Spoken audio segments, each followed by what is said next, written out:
Bonjour, vous écoutez Comment on fait la musique, un podcast où je reçois des artistes pour parler de leur musique, leurs inspirations et de leur histoire. Pour ce deuxième épisode, je reçois Arty Allard qui vient de sortir un EP avec son projet Nazaré. Il est aussi membre du groupe Utoya et de Arios dont vous entendez un des titres en ce moment. On a parlé de ses projets, de la direction artistique dans un groupe, mais aussi des problèmes que l'on rencontre quand il faut mêler métier et projet musical. Je suis désolé d'avance pour le son de mauvaise qualité sur les premières minutes, l'écho s'en va rapidement, donc ne vous inquiétez pas, vous n'aurez pas à supporter ça pendant tout l'épisode. En tout cas, j'ai beaucoup aimé discuter avec Arty, donc j'espère que notre discussion vous plaira. Bonne écoute.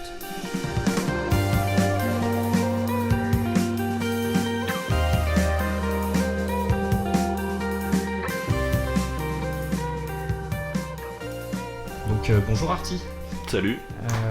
Merci beaucoup déjà d'avoir accepté mon invitation.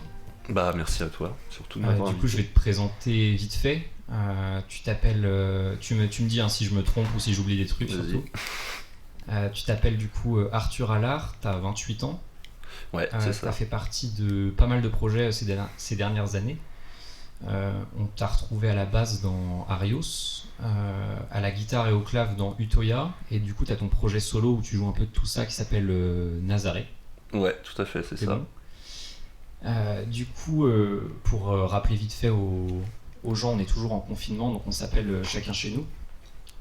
Comment est-ce que ça se passe pour toi ça fait maintenant, je crois, ça fait un mois et demi à Ça peu près. fait un mois et demi à peu près que ça a commencé. Donc comment tu vis ça toi de ton côté? Bon écoute, moi honnêtement je suis vraiment pas à plaindre parce que en fait juste avant l'annonce du confinement, j'étais parti du côté de Lorient chez ma sœur du coup qui a une maison là-bas. Et en fait Ok. j'y étais pour enregistrer tout simplement quoi, parce que tu vois moi j'habite en appart donc je peux faire certains trucs chez moi mais il y a parfois pour certaines prises de son tu vois il faut un peu plus d'espace et puis aussi surtout du silence quoi, chose que j'ai pas forcément dans mon appart.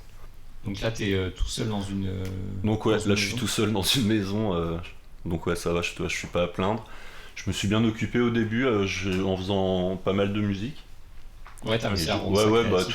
tu vois, j'étais un peu sur ma lancée pour l'EP de Nazaré. Ça faisait déjà quelques semaines que j'enregistrais, que je passais beaucoup de temps par jour à bosser là-dessus. Et Donc Nazaré, ouais, qui est ton projet, Nazaré, du coup, solo, qui est moi tout seul en fait. Et, Voilà. et du coup, ouais, voilà, ça m'a bien occupé en début de confinement. Ça tombait pas spécialement mal parce que j'avais des choses, tu vois, au niveau plus production et tout à finir. Des petites prises de son encore à faire, des histoires de mix, des trucs comme ça. Donc ça m'a permis de faire ça. Ouais, ça t'a réussi à le transformer en quelque chose d'assez créatif. Parce que c'est vrai Ouais, que j'entends pas mal de gens qui disent qu'au final c'est pas si facile que ça. Vu que bah alors tu ça t'arrives pas et justement, tout. ouais, c'était au début c'était cool parce que, enfin c'était cool. Non, Ouais, mais, non, bien sûr. je veux dire oui, ça m'a bien occupé. Puis j'avais vraiment la tête à ça, tu vois. Après là aujourd'hui, c'est clair que on sait pas. On est rentré dans une espèce de routine, tu vois, où du coup on sort plus, on fait rien, on s'aère pas Donc, trop. vraiment, t'as du mal à avoir les Et- idées claires un peu. Bah ouais, c'est ça. Puis bah aussi, tu vois, c'est pour le secteur de la musique. C'est vrai que du coup, on sait pas trop ce qui va en être des concerts, tu vois, qu'on avait prévus. Tu vois, à titre personnel, j'avais une vingtaine entre mes projets, tu vois, j'avais une vingtaine de dates là qui ont été annulées, tu vois, ça fait quand même, Ouais. ça fait. Là, puis c'est surtout que c'est vachement incertain. C'est-à-dire que là, Bah tout le c'est monde ça, c'est reporte. que. Mm. Aujourd'hui, il y a beaucoup de gens qui sont en train de reporter sur la rentrée, quoi, à partir de septembre. Mais c'est même pas du tout sûr que. Enfin, c'est un moment où tout le monde est dans le flou. Bah ouais, et c'est ça, ouais, hyper- parce que oui, tu vois, on a commencé, j'ai recalé certains trucs pour l'automne, tu vois, ou sur, on va dire, entre septembre et décembre, mais au final, tu vois, c'est des trucs qui ont été calés, mais on n'a aucune certitude. Donc, pour l'instant, on fait comme tout le monde quand on attend. Non, c'est sûr. Donc du coup, pour débuter un peu l'émission, l'épisode, est-ce que tu pourrais parler un peu de toi et comment t'es rentré dans la musique et pourquoi t'y es resté, quoi? Alors du coup, moi, j'ai commencé la musique Alors je suis pas issu d'une famille de musiciens, enfin, c'est-à-dire que mes parents ne pratiquent pas d'instruments. Après ils aiment bien la musique, ils en écoutent, et par contre ils nous ont poussé, mes frères et sœurs, du coup on est trois, et c'est ma grande sœur du coup qui a commencé elle en faisant du piano. Donc bon, j'ai toujours entendu jouer, ça m'a toujours plu. Et du coup, moi, quand j'ai eu à peu près 10-11 ans, Ouais. 10 ans, on m'a proposé de faire de la musique. Donc moi, je suis parti d'abord sur la guitare. Et, euh, et du coup, voilà, c'est comme ça que je m'y suis mis. Euh, Bah voilà, bon, au début, c'est un peu la découverte, tu vois. C'est un truc un peu incompréhensible, toi, la musique l'instrument, quand ça s'ouvre à toi au début, tu Ouais, comprends c'est pas sûr. spécialement. Tu commences en plus à 10-11 ans, c'est compliqué de te mettre dans tout ce qui est. Enfin, alors, je sais pas si t'as commencé par le solfège et tout, des trucs comme ça, mais c'est pas forcément hyper attrayant. Ouais, bah c'est ça. Bah non, justement, moi j'ai pas fait de solfège et, euh, et au final, ça m'a. Alors, bien évidemment, ça me dessert sur plein de choses. Comme tu vois, par exemple, moi je suis incapable de lire une partition quand on m'en donne une. Je suis incapable de faire ça, tu vois. Mais du coup, bah tu t'essayes tu combles un peu ces lacunes-là en faisant différemment. Donc Tu développes d'autres choses. ouais, voilà, tu t'écoutes beaucoup. Moi j'ai beaucoup fait ça, d'écouter des musiques et les repiquer à l'oreille comme ça. J'ai beaucoup pratiqué ce truc-là. De jouer en groupe, ça c'est hyper enrichissant aussi. Mm. Puis voilà, il y a plein de moyens de faire autres que les méthodes traditionnelles, on va dire. Parce que c'était quoi du coup les trucs que t'écoutais, que tu repiquais, que tu relevais, toutes ces choses-là quand t'étais justement dans Bah cette... quand j'ai commencé la guitare, bah tu vois, c'est pas très original, mais moi je suis un gros fan de Nirvana depuis cet âge-là, tu vois. Ouais, bien sûr. Des trucs genre Rage Against the Machine, pareil. Tout ça, c'est des trucs, tu vois, que j'ai commencé à apprendre parce que j'avais quand même un professeur de guitare, tu vois, Ouais. mais qui ne m'enseignait pas. Alors, il m'enseignait quelques bases de solfège quand parfois moi ça m'intéressait. Moi, j'étais demandeur parfois, mais c'était vraiment lui, tu vois, qui essayait de susciter plus la curiosité chez moi, tu vois. Enfin, tu vois, c'était pas un prof qui m'amenait son cours sur papier en me demandant d'exécuter un truc, tu vois. C'était plus en discutant, bah, on se mettait d'accord sur comment on allait bosser, ce qu'on allait voir. Et, euh, et ça, je pense que ça a été une bonne chose pour moi. Ça correspondait bien à ma façon de fonctionner en général aussi, tu vois. Ok. Et donc tu continues.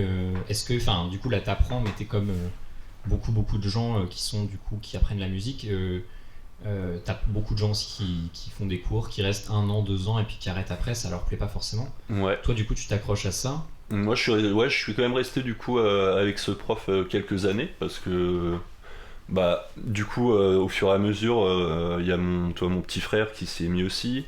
Il y a des potes, des mecs avec qui j'étais au collège qui au fur et à mesure sont venus dans l'école. Et en fait, on a commencé un peu à former des petits groupes comme ça. Et Ouais. donc super jeune, tu vois, on avait 13-14 ans. Et, D'accord.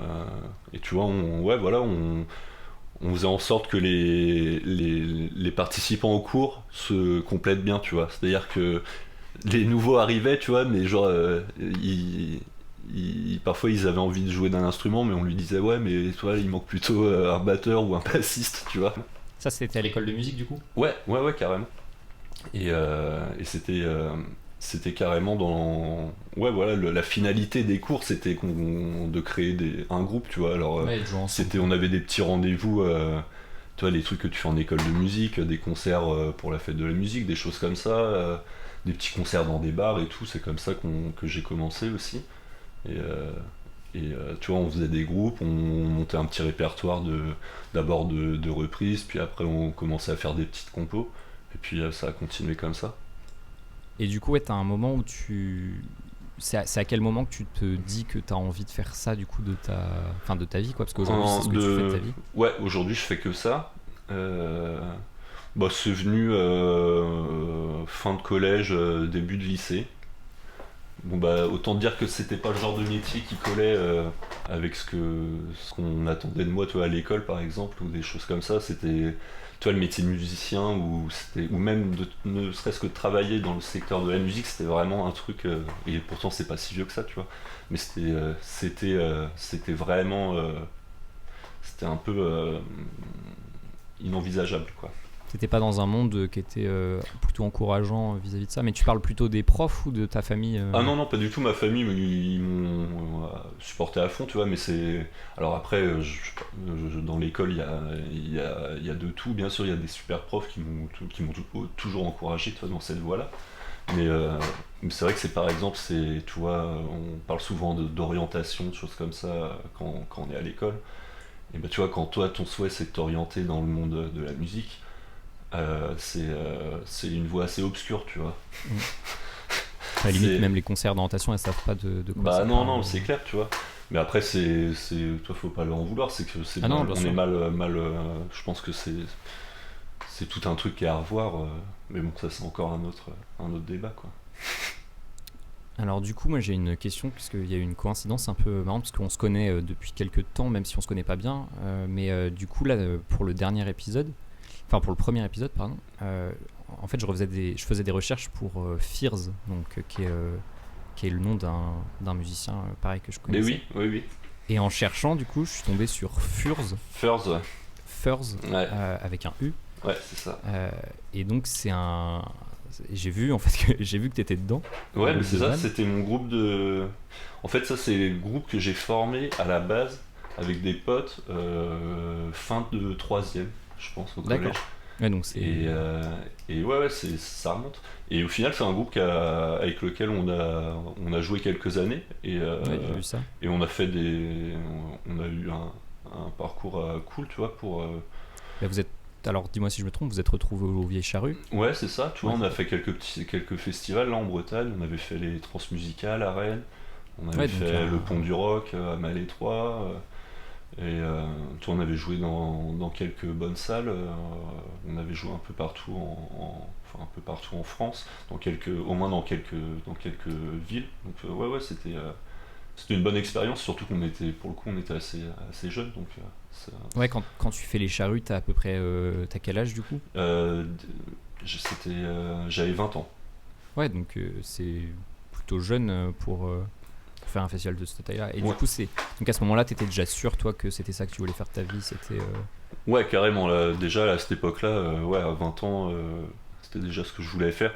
Et c'était déjà ce que je faisais en fait de tout mon temps en fait. Je faisais de la musique et à côté de ça, tu vois, je travaillais. Euh, j'ai travaillé dans des bars, tu vois, des trucs comme ça, qui organisaient des concerts. Je me suis investi moi pour organiser des petits concerts, des trucs comme ça. Je faisais du bénévolat aussi.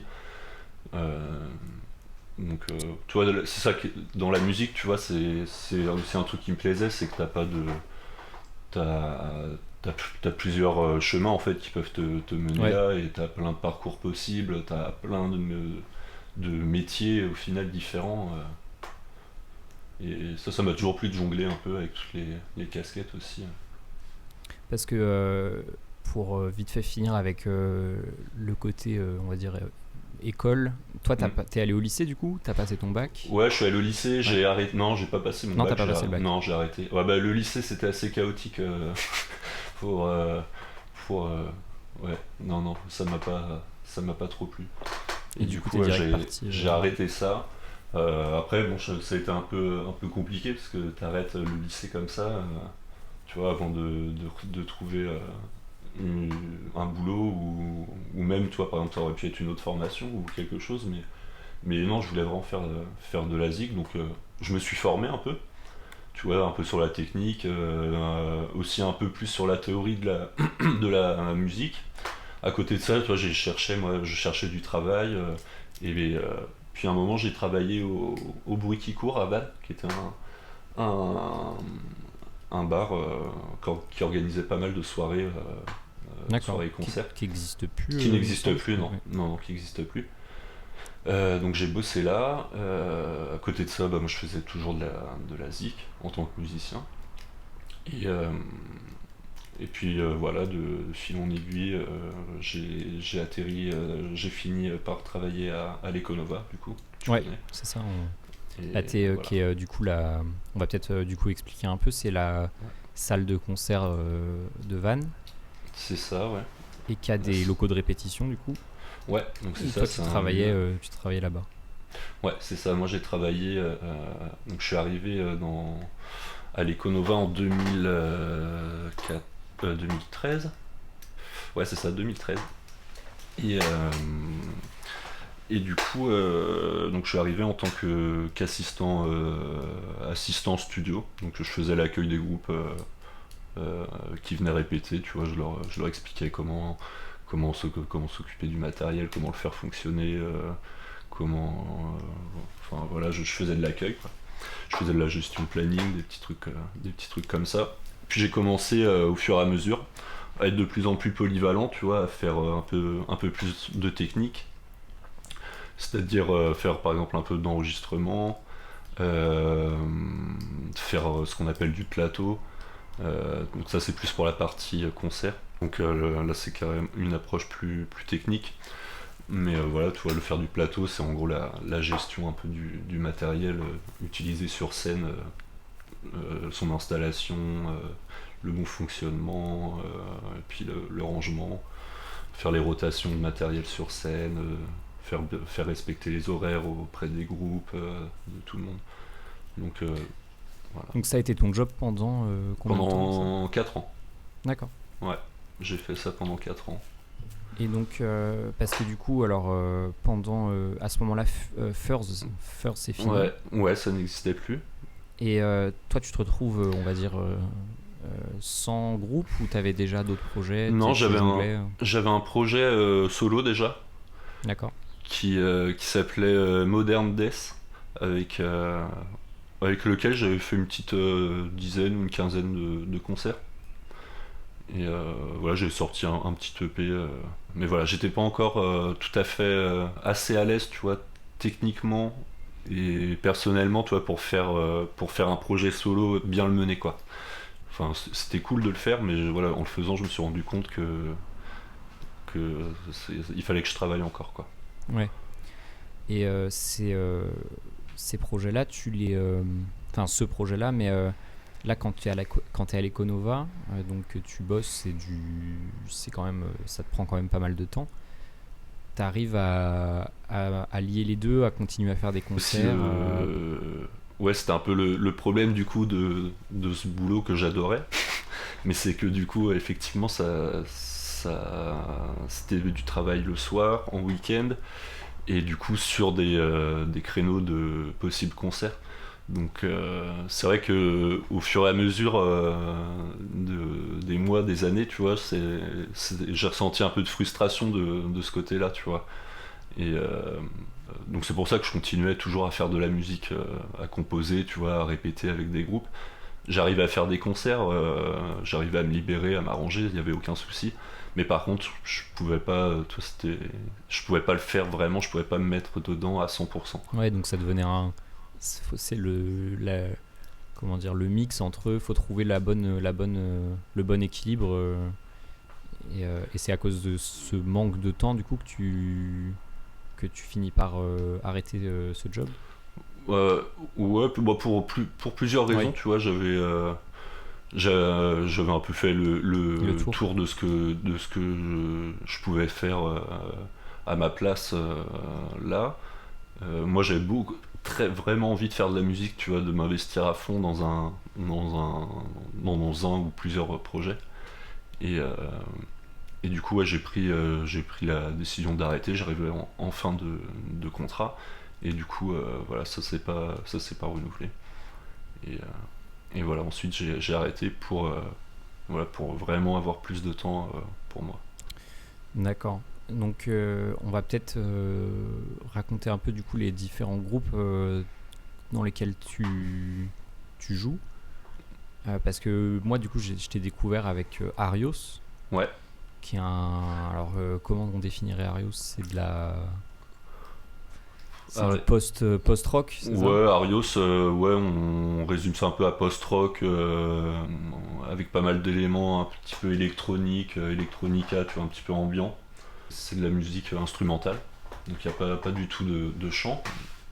Et du coup, aujourd'hui, on est en trio. Voilà, quand moi j'ai rejoint le projet, parce que le projet existait en fait avant que moi j'arrive dedans. Ouais, c'est ça, c'est Carios à la base, c'est le groupe après 12 Feet Under, c'est ça? Ouais, c'est ça, c'est groupe, avec, du coup, qui était c'était un autre avec groupe, Vante, voilà. Ouais, voilà, donc c'est certains membres de ce groupe-là qu'on formé Arios. Et du coup, ils ont commencé à bosser à venir répéter à l'Econova quand moi, en fait, je travaillais là-bas. Et D'accord. c'est comme ça que. Bon, après, on se connaissait d'avant, mais voilà, c'est comme ça qu'on a commencé à vraiment discuter. Et du coup, que je voyais que le groupe était investi et que voilà, ça me plaisait, la musique me plaisait. Je m'entendais bien avec les gars. Et, euh, Et donc, tu as rejoint le projet. et voilà, c'est ça, j'ai rejoint le projet. C'était vers quelle année, ça, du coup? C'était fin 2016. D'accord. Donc ouais, c'est ça, fin 2016. Et oui, c'est ça, je me souviens, ouais, c'était à la période de... J'ai répété pour la première fois, c'était vers Noël 2016, je me souviens, avec Arios. Et, et donc voilà, depuis, on a bien évolué, donc on a commencé à 4 comme ça, puis aujourd'hui, là, on est en trio. Donc, Et t'avais pas joué en groupe depuis combien de temps, du coup? Parce que t'avais eu d'autres groupes avant ouais, alors après, j'avais quand même... je jouais aussi avec Utoya, qui pour le coup c'est un plus vieux groupe. Parce on a commencé Utoya en 2000, je pense 2013, 2014, mais c'était vraiment un groupe, tu vois, à la base on a commencé à ouais, deux ou trois. On allait répéter une fois tous les 3 mois, c'était plus une excuse pour aller boire des bières et qu'un vrai projet de musique, tu vois. Donc, Ouais. donc ça, j'avais quand même je trouvais toujours ce plaisir-là de jouer à plusieurs, mais tout en ayant le manque d'un investissement plus. Ouais, c'était moins sérieux en quelque sorte. Ouais, c'est ça. Ouais, sérieux, je sais pas si c'est le mot, mais on n'avait pas les mêmes objectifs, tu vois, pas les mêmes envies. Euh, et puis c'était clair dès le départ aussi, tu vois. C'était. Parce que Arios C'était- avait vraiment une vocation, enfin ça a toujours d'ailleurs une vocation professionnelle. Ouais, ouais, j'aime pas trop ce mot-là, professionnel. C'est pas. Non, disons que c'est un projet qui nous demande beaucoup de temps et beaucoup d'investissement, tu vois, Ouais. et qui du coup prend beaucoup de place, tu vois, dans nos agendas, quoi. Et ce qui n'est pas le cas du Toya, par exemple, tu vois. Mais Arios, c'est un projet on a vraiment commencé, on est parti. Bah voilà, on a comme n'importe quel petit groupe, tu vois, on a commencé à répéter ensemble, à composer, là, et, euh, et puis on cherchait nous-mêmes les dates, on faisait la com entre nous, on se dispatchait un peu les tâches, tu vois. C'est un peu on s'auto-gérait, quoi, tu vois. Et ça, c'est super de faire ça, tu vois, t'apprends plein de choses. C'est un gros investissement, ça demande beaucoup de temps. Et, Ouais. et, et puis des erreurs aussi, tu vois, tu fais plein d'erreurs, et puis c'est ça qui te fait avancer, tu vois. Du coup, votre c'est un projet qui était pensé pour vraiment faire partie de vos vies, c'est-à-dire que c'était quelque chose que vous vouliez mener Ouais, le ouais, plus loin carrément. possible, quoi. Carrément, ouais, c'était un projet avec lequel, tu vois, on voulait partir faire des concerts. Voilà, on voulait se voir très fréquemment pour répéter, discuter un peu tu vois, des échéances, des projets. C'est vraiment un truc qu'on voulait faire vivre, quoi. Ouais. Du coup, j'aimerais bien, maintenant qu'on a présenté un peu les différentes groupes et esthétiques, parce que du coup, oui, c'est ça aussi, c'est que c'est des esthétiques, des styles musicaux qui sont à chaque fois pas forcément à l'opposé, mais en tout cas qui sont bien différents. Et là où Arios, c'est instrumental post-rock, Enfin, Ouais, si, il y a quand même toujours une tendance instrumentale ouais, dans la musique que tu joues. ouais, c'est vrai, il y a une tendance instrumentale, bien que j'adore le chant. Je chantais avant, ça m'arrive encore de temps en temps, mais non, dans Ario, c'est Utoya, ouais, c'est vraiment de l'instrumental pour ces deux projets. Parce que du coup, j'aimerais bien aborder un sujet que je trouve assez intéressant avec toi. C'est la direction artistique.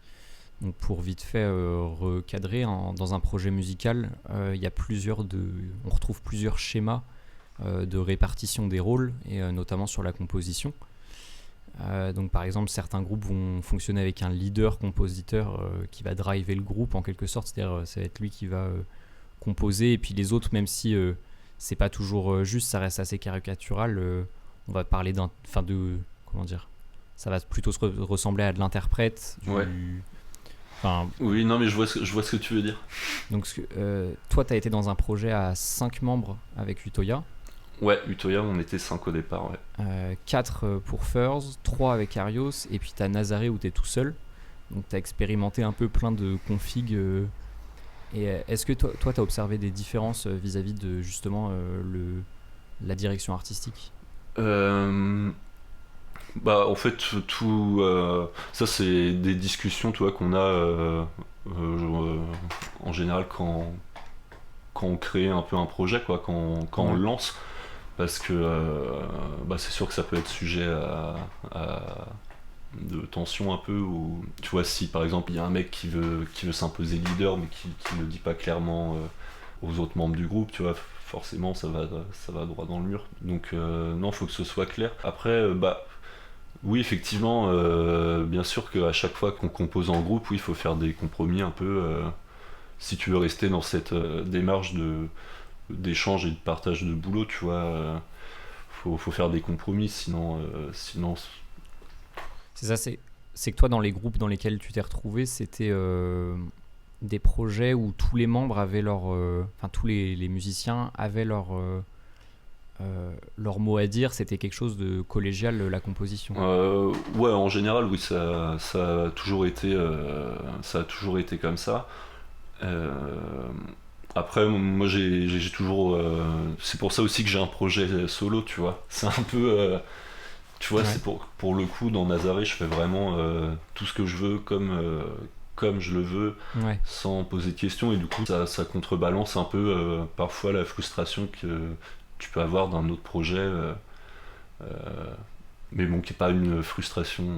Enfin, c'est pas négatif en général, tu vois. Je veux dire, c'est jamais. Non, et puis ça peut même être créateur Mais c'est ça.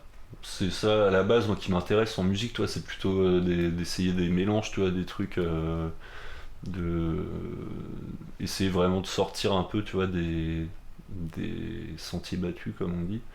Enfin, je dis ça humblement, hein, mais et du coup, ouais, je pense que tu arrives plus facilement à quelque chose en acceptant les propositions de plusieurs personnes, ouais, en mélangeant un peu les idées de tout le monde.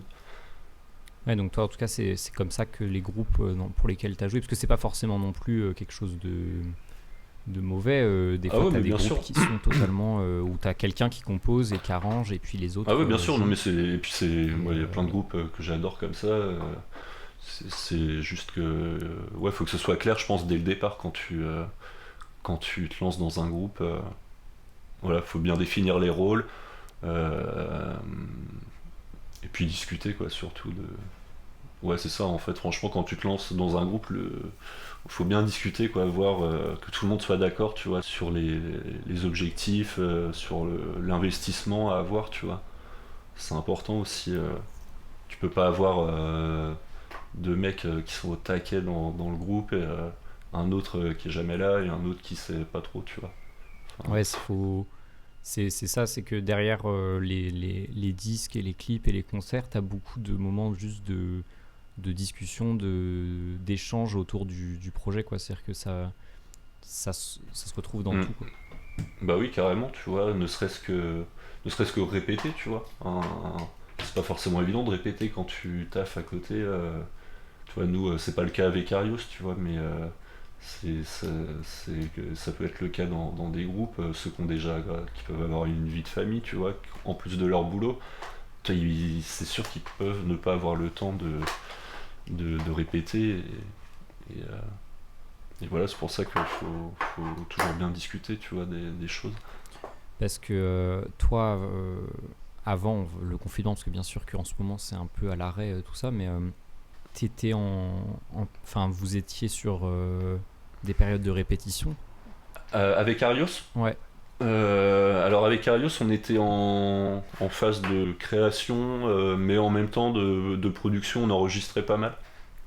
Et, euh, et en fait, c'est vraiment on a commencé, si tu veux, à vraiment travailler en studio la semaine avant le confinement. Donc, tu vois, ça nous a coupé dans notre lancée, mais c'est pas grave, on reprendra plus tard. Mais du coup, voilà, ça venait. Donc, on était à la mi-mars. Et du coup, ouais, depuis le mois de décembre, on était en mode créa à composer des nouveaux morceaux que là, du coup, on allait retravailler ensuite en studio. Et ça te prenait une grosse partie de ton temps, quoi. Ouais, carrément. Sachant que avec Nazaré, tu vois, j'étais aussi en train de composer et d'enregistrer. Après, tu vois, j'avais un peu de taf à gauche à droite. Plus du coup ce créneau-là de composition avec Arios qui pouvait nous prendre pas mal de temps. Mais, euh, mais ouais, on essaye de bien répéter avec Arios parce on essaye de. C'est assez logique en fait par rapport à ce qu'on souhaite.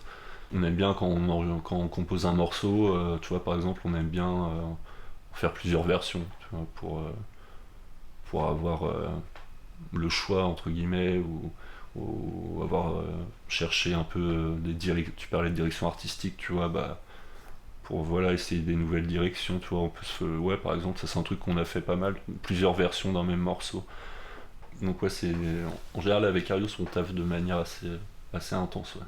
D'accord. Parce que du coup, là, avec Arios, vous avez sorti un EP pour l'instant.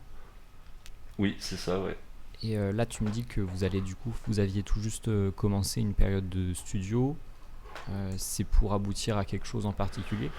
On va sortir on va sortir quelque chose. Après, on s'est pas imposé de format, si tu veux. On s'est pas dit on va sortir un album ou un EP Ouais. ou un 3 titres ou 5 ou 6. Non, tu vois, là, on était en période de créa, on avait composé quelques morceaux, on avait défini ce qu'on voulait enregistrer. On voulait l'enregistrer, puis voilà, voir déjà si cet ensemble-là était assez cohérent, quoi. Parce que c'est vraiment des trucs qu'on a composés sur une assez courte période, en fait. Ouais. Et du coup, on voulait garder un peu cette cohérence, un peu, du coup, qui est imposée par. Ouais, parce que c'est ça, les morceaux, du coup, ils sont réfléchis pour sonner entre eux, quoi. Bah ouais, c'est des trucs qu'on a composés les uns après les autres, tu vois, donc bah, il y a forcément un petit peu de. Si, un petit peu une âme commune, tu vois. Ça peut créer, en tout cas, même si pour l'instant c'est pas défini, ça peut aboutir à un projet, à un objet, quelque chose, quoi. Carrément, donc là, voilà, on voulait déjà mettre à plat tout ça, tu vois, enregistrer ce qu'on venait de créer, et puis pour après prendre un peu de recul dessus, et puis revoir ce qui nous plaisait, ce qui nous plaisait moins, Ouais. et voilà. Du coup, t'as ton projet solo qui s'est concrétisé, t'as sorti en tout cas un EP il y a pas très longtemps sur Bandcamp avec Nazaré, du coup. Est-ce que tu peux raconter un peu ce que c'est plus en détail, d'où est-ce que ça vient ce projet? Ouais, alors effectivement, j'ai sorti du coup un EP là il y a un mois à peu près. Ouais. Et donc Nazaré, en fait, c'est un projet que j'ai commencé à penser en fait quand je suis arrivé à peu près à l'Econova, tu vois. Ouais. Puisque du coup, je savais que ça allait devenir compliqué pour moi, tu vois, de faire un groupe dans lequel je pourrais m'investir. Donc au final, l'idée de Nazaré est un peu venue à ce moment-là, tu vois, de faire mon projet. Ça fait déjà 5-6 ans, quoi. Ouais, ça fait quelques années. Et, donc j'ai commencé à composer comme ça des morceaux, mais de styles très différents. Il y avait pas forcément J'avais pas fait de plan pour ce projet-là, c'était juste des compos que je faisais, que je réunissais un peu sous ce pseudo-là, tu vois, qui étaient quand même des morceaux qui me plaisaient, qui avaient une certaine cohérence entre eux, mais voilà, je savais pas du tout ce que j'allais en faire. Donc à un moment, j'ai pensé à un groupe. J'ai pensé, tu vois, justement, on parlait tout à l'heure d'avoir un groupe avec un mec qui compose et des musiciens qui sont là vraiment interprètes. Donc t'as pensé à former un groupe voilà, qui jouerait ta musique, quoi. Ouais, voilà, j'ai commencé un moment à penser ça. Et, en fait, moi, tu vois, avec mes autres projets, plus le boulot et tout, non, c'était pas envisageable de fonder encore un autre groupe. Et du coup, j'ai commencé à imaginer un peu, tu vois, mais déjà, au fil du temps, tu vois, au fur et à mesure, j'ai commencé à penser un peu le truc pour l'adapter en concert, pour le faire seul. J'essaie de trouver un peu un univers, tu vois, j'essaie de penser un peu à l'univers que je voulais transmettre, que ce soit au niveau de la musique, au niveau des visuels, au niveau tu vois, de l'éthique un peu, de la façon de faire, tu vois, de rester un peu dans ce côté DIY. Ouais.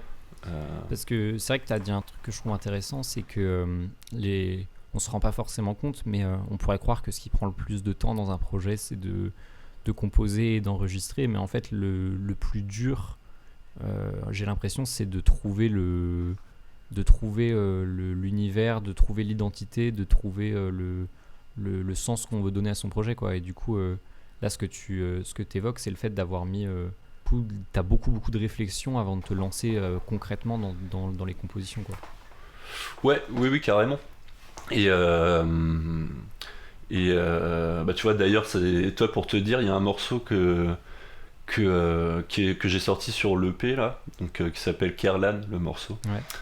Et je pense que ce truc là, à la base, j'ai dû le composer au tout début, donc peut-être en 2014-2015.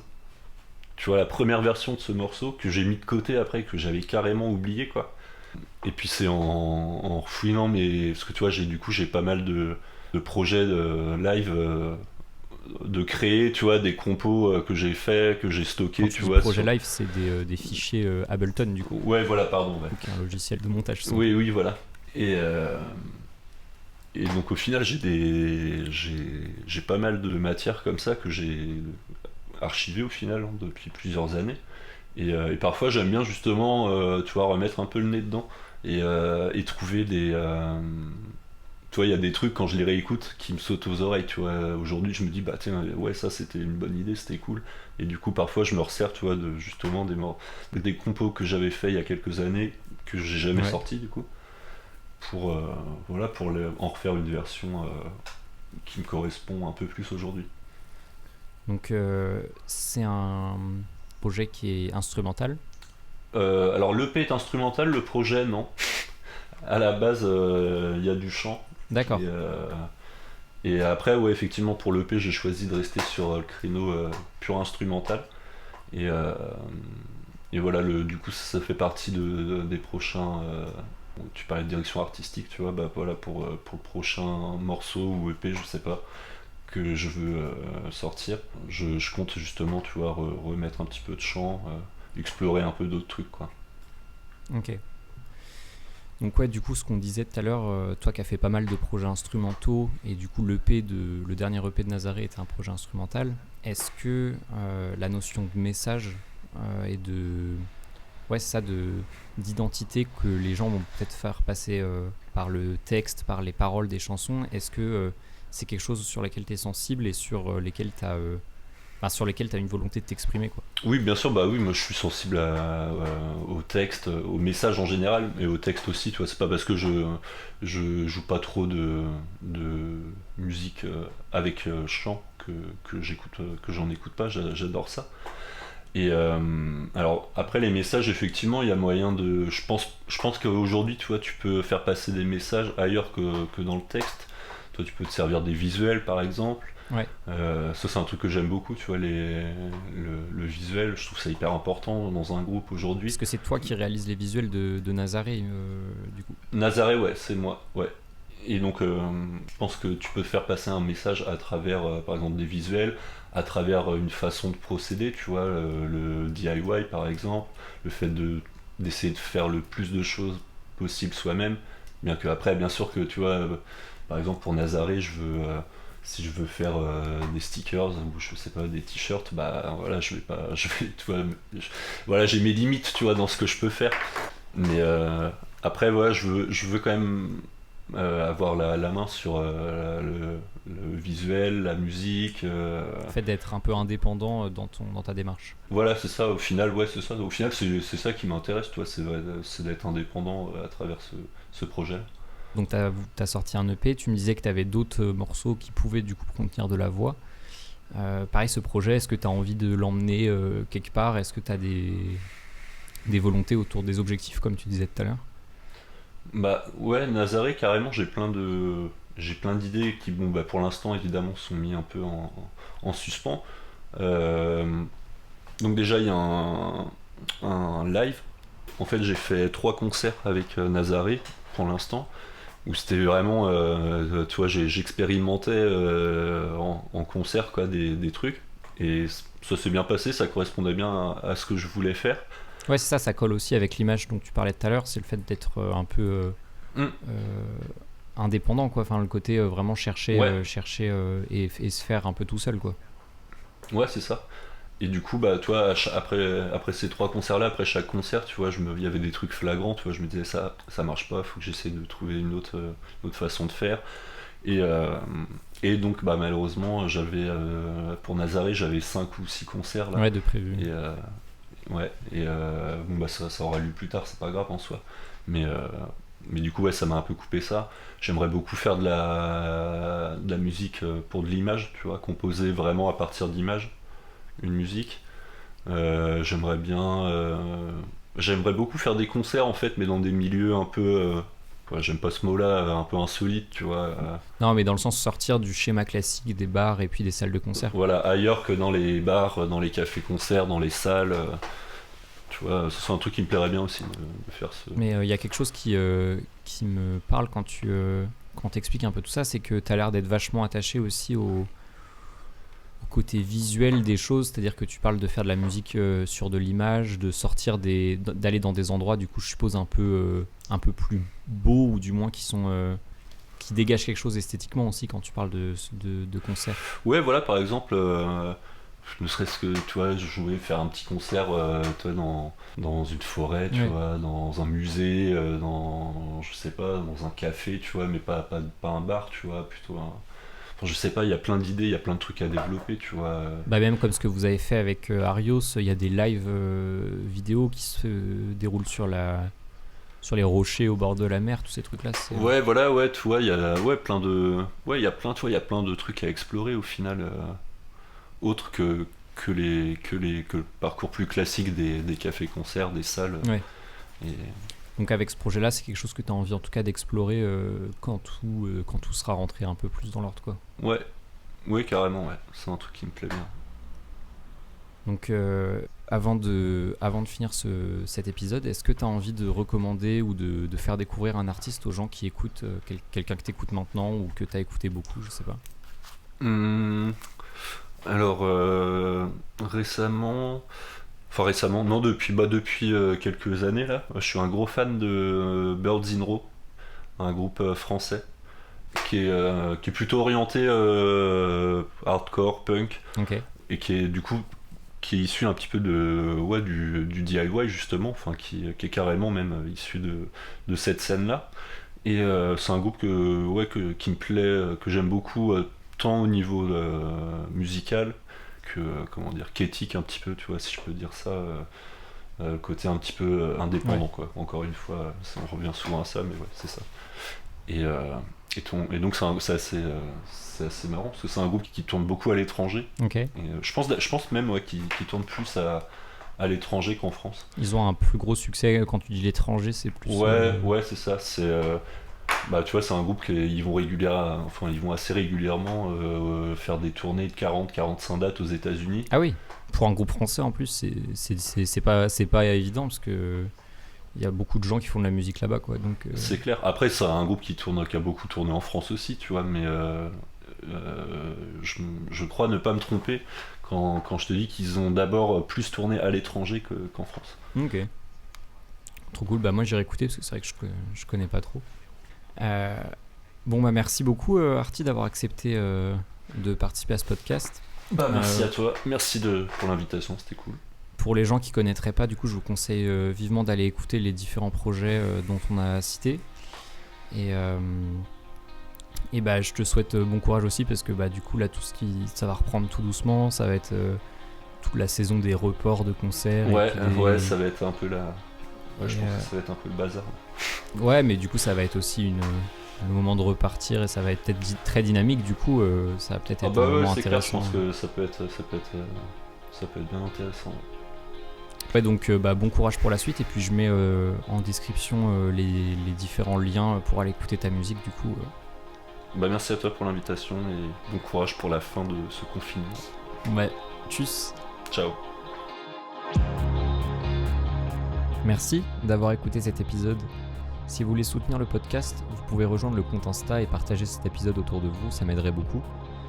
En description, vous retrouverez les liens des différents groupes et artistes qu'on a évoqués avec Artie. Je vous prépare d'autres épisodes, donc restez attentifs. En attendant, je vous laisse avec le dernier titre de l'EP de Nazaré. À bientôt.